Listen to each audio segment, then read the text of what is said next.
சேபாவும் சல்முனாவும். பின்பு அவன் சேபாவையும் சல்முனாவையும் நோக்கி, நீங்கள் தாபோரிலே கொன்று போட்ட அந்த மனுஷர் எப்படிப்பட்டவர்கள் என்று கேட்டான். அதற்கு அவர்கள், நீர் எப்படிப்பட்டவரோ அவர்களும் அப்படிப்பட்டவர்களே, ஒவ்வொருவனும் பார்வைக்கு ராஜகுமாரனைப் போல் இருந்தான் என்றார்கள். அப்பொழுது அவன், அவர்கள் என் சகோதரரும் என் தாயின் பிள்ளைகளுமாய் இருந்தார்கள். அவர்களை உயிரோடே வைத்திருந்தீர்களானால் உங்களை கொல்லாதிருப்பேன் என்று கர்த்தரின் ஜீவனைக் கொண்டு சொல்லுகிறேன் என்று சொல்லி தன் மூத்த குமாரனாகிய எத்தேரை நோக்கி, நீ எழுந்து இவர்களை வெட்டிப்போடு என்றான். அந்த வாலிபன் இளைஞனானபடியால் பயந்து தன் பட்டயத்தை உருவாதிருந்தான். அப்போது சேபாவும் சல்முனாவும், நீரே எழுந்து எங்கள் மேல் விழும், மனுஷன் எப்படியோ அப்படியே அவன் பலனும் இருக்கும் என்றார்கள். கிதியோன் எழுந்து சேபாவையும் சல்முனாவையும் கொன்று போட்டு அவர்கள் ஒட்டகங்களின் கழுத்துக்களில் இருந்த சாந்து காரைகளை எடுத்துக்கொண்டான். மீதியானியரின் 2 ராஜாக்களாகிய சேபாவையும் சல்முனாவையும் கிதியோன் தன்னிடத்தில் பிடித்து வைத்திருக்கிறார். கிதியோன் இனிமேல் இந்த 2 ராஜாக்களுக்கும் தண்டனை கொடுக்க வேண்டும். இவர்கள் சில காலத்திற்கு முன்பு தாபோரிலே கிதியோனின் சகோதரரை கொன்று போட்டவர்கள். இஸ்ரவேல் புத்திரர் மீதியானியருக்கு பயந்து குகைகளிலும் மலைகளிலும் ஒளிந்திருந்த போது இவ்விரண்டு ராஜாக்களும் அவர்களை பிடித்து கொன்று போட்டார்கள். மீதியானியரின் கை இஸ்ரவேலின் மேல் பலத்து கொண்டபடியால் இஸ்ரவேல் புத்திரர் மீதியானியர் நிமித்தம் தங்களுக்கு மலைகளில் உள்ள கெபிகளையும் குகைகளையும் அரளான ஸ்தலங்களையும் அடைக்கலமாக்கி கொண்டார்கள்.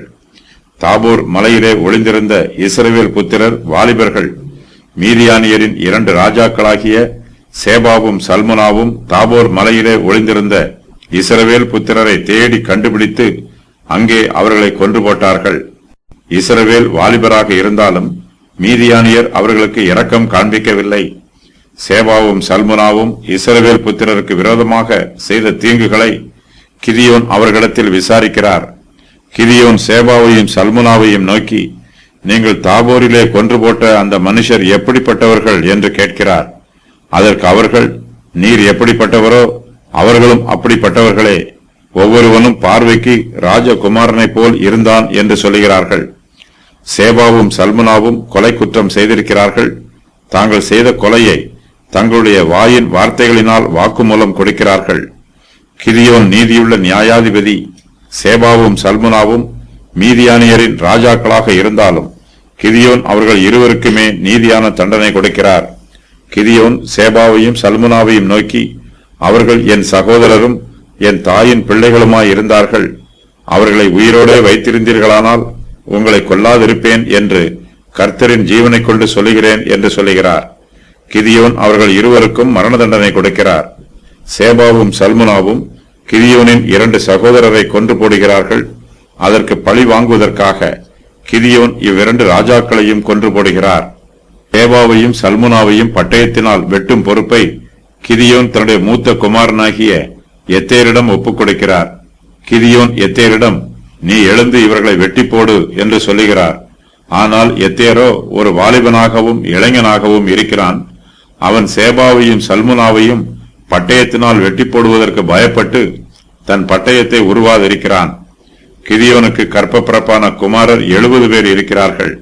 எத்தேர் இந்த 70 பேர்களில் ஒருவனா அல்லது கிதியோனோடு யுத்தத்திற்கு போன 300 பேரில் ஒருவனா என்பது தெளிவாக தெரியவில்லை. இவன் கிதியோனின் மகனாக இருக்க வேண்டும். ஏனெனில் இவன் இளைஞனானபடியினால் பயந்து தன் பட்டயத்தை உருவாதிருக்கிறான். சேபாவும் சல்முனாவும் கிதியோனிடம் தன்னை கொன்று போடுமாறு கூறுகிறார்கள். கிதியோன் அவர்களை கொன்று போடுகிறார்.